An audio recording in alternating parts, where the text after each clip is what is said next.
a truly crazy time in America, and every once in a while, we like to take a moment and ask, how did we get here? In a segment called, How Did We Get Here?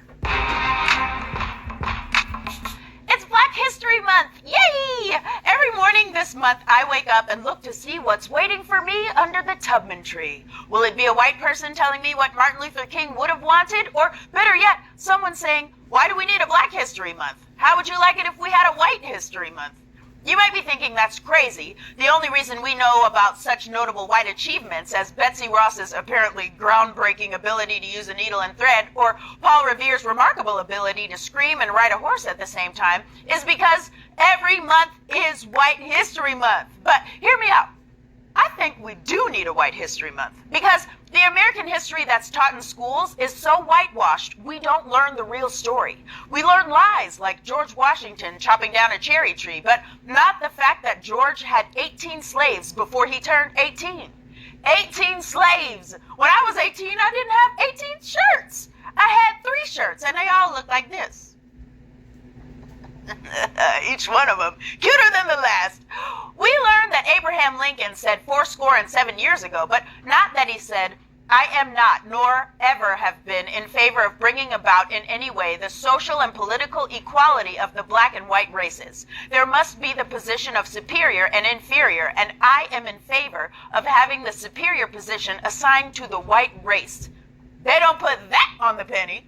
Partially because it would make the penny too long, and partly because our schools don't teach an honest version of American history. And that's why we need White History Month. History shouldn't just be a list of names and dates. It's supposed to give us context for the present. How can we learn about Harriet Tubman and Frederick Douglass and MLK's response to inequality without understanding the true history of the country that enshrined that inequality into law?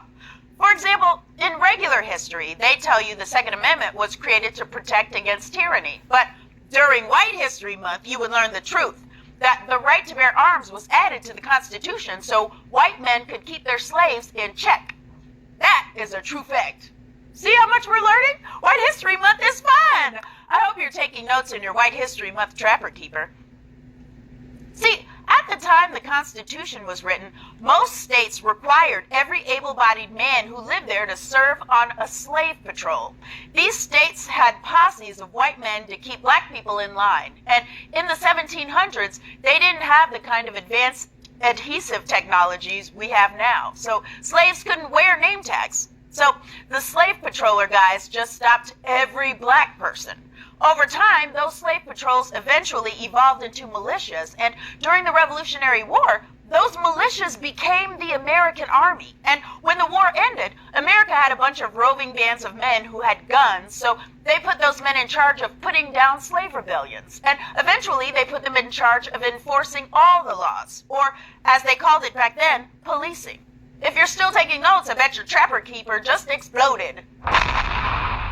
Now, when the southern states decided they'd rather own human beings than be part of America, these militias became the Confederate Army. And after the Civil War, the militias came back home with nothing to do. So a few of them started a fun fraternity called the Circle of Brothers. Now, you probably never heard of the Circle of Brothers fraternity because they always lost at the homecoming step shows. Plus, they used their Greek name, Kuklos, meaning circle, and of course, clan, meaning family.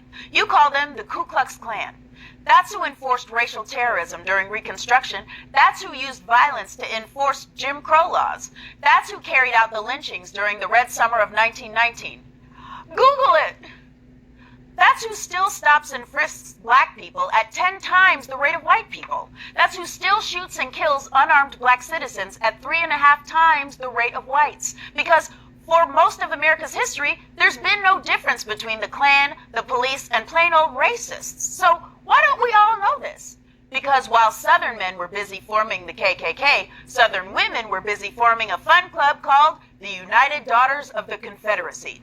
The United Daughters joined school boards and formed lobbying groups to make textbooks more favorable to Confederates. And they got so powerful that textbook publishers had to get their approval before school boards agreed to purchase social studies books, ensuring that their version of history is the one that got taught in schools. So now you have to learn the real version from a comedy show.